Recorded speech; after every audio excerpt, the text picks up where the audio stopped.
Assalamualaikum warahmatullahi wabarakatuh. Saya Dendrit Yahya Hadlizaka, NPM 262 akan menjelaskan karya tulis ilmiah saya yang berjudul Pengaruh Game Terhadap Semangat Belajar Mahasiswa Jurusan Akuntansi Kelas G 021 PN Veteran Jawa Timur. Yang pertama, sumber datanya saya bagi menjadi dua. Yang pertama, data primer. Data ini saya dapatkan dari membagikan kuesioner kepada teman-teman kelas G021 dengan Google Form. Yang kedua, data sekunder. Data ini saya peroleh dari internet, jurnal-jurnal di internet, dan sumber-sumber yang telah ada. Nah, metode pengumpulan data saya menggunakan metode kualitatif dan menggunakan data deskriptif. Nah, kualitatif yang dimaksud itu segala informasi baik lisan maupun tulis. Juga bisa berupa gambar atau foto yang dapat membantu menjawab masalah penelitian ini. Dalam pengumpulan data, teknik yang saya gunakan memakai teknik kuesioner yang dibantu dengan Google Form. Kuesioner itu bentuk teknik yang pengumpulan data yang bisa dilakukan tanpa kedatangan dari responden itu. Nah, saya hanya membagikan pertanyaan, harus dijawab oleh responden. Di sini saya mengambil sampel sebanyak 15 orang untuk mengisi kuesioner ini. Nah, dalam kuesioner ini terdapat dua bagian utama. Yang pertama, identitas pengisi dan pertanyaan tentang game. Bagian kedua berisi dampak-dampak dari game bagi mahasiswa. Kemudian data penelitian. Data penelitian yang digunakan adalah data primer. Data primer, data yang diperoleh peneliti secara langsung. Jadi data ini bukan dari sumber yang ada, melainkan murni. Nah, dalam analisis data kualitatif terdapat 3 tahap. Yang pertama, tahap reduksi data. Reduksi ini berarti merangkum, memfokuskan pada hal-hal yang penting. Yang kedua, penyajian data. Penyajian data adalah kegiatan menyusun sekumpulan data untuk selanjutnya dapat menarik sebuah kesimpulan. Yang terakhir, penarikan kesimpulan. Penarikan kesimpulan adalah hasil dari analisis penulis yang kemudian dapat digunakan untuk mengambil tindakan.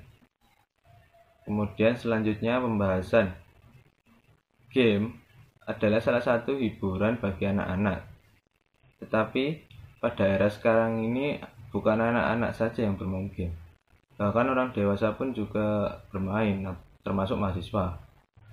Nah, sekarang game sudah banyak jenisnya maupun genrenya dan disuguhkan dengan gambar visual yang bagus.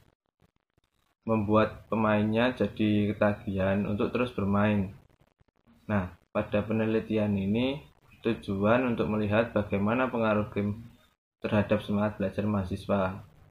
Sampel yang diperoleh dalam pengisian kuesioner terdapat 15 tanggapan. Nah, ini dibagi menjadi mahasiswa yang sering bermain, lumayan sering bermain, kadang-kadang bermain, dan hampir tidak pernah bermain game. Nah, dari 15 responden, 20% mahasiswa itu sering bermain. 20%-nya lagi lumayan, 40%-nya kadang-kadang, dan 20%-nya hampir tidak pernah. Dari 4 kategori tersebut, 53% waktu bermain mereka itu kurang dari 1 jam. Sedangkan 27%-nya waktu bermainnya itu 1-2 jam. Dan 20%-nya lebih dari 2 jam. Nah, sedangkan waktu belajar mereka, 47% itu kurang dari 1 jam dan 1-2 jam. Yang 6% lebih dari 2 jam. Nah, dari jawaban responden, saya bertanya bagaimana cara mereka mengatur waktu belajar dan bermain game mereka. Nah, jawaban yang saya dapat antara lain yang pertama, manajemen waktu yang tepat. Yang kedua, membuat jadwal. Yang ketiga, bermain game hanya saat capek belajar, jadi tidak terus-menerus bermain dan melupakan belajar. Dan yang terakhir, kalau tidak ada tugas dan ujian baru bermain. Dan bermain game hanya saat bosan. Nah, selanjutnya bagaimana dampak positif dan negatif bermain game. Nah, berdasarkan dari jawaban para responden saya, ada beberapa dampak positif maupun negatif. Dampak positifnya antara lain menghilangkan bosan, jenuh, membuat senang, melatih kreativitas, menghilangkan stres, agar pikiran rileks setelah mengerjakan tugas yang banyak. Nah, sedangkan dampak negatifnya antara lain lupa waktu, jadi malas belajar, buang-buang waktu, mata rusak, dan kecanduan bermain terus-menerus, dan mudah emosi jika kalah terus. Nah, kemudian apakah dengan bermain game dapat mempengaruhi semangat belajar? Nah, berdasarkan survei, beberapa beranggapan kalau game bisa meningkatkan semangat belajar mereka karena pikiran dan otak menjadi rileks sebelum belajar.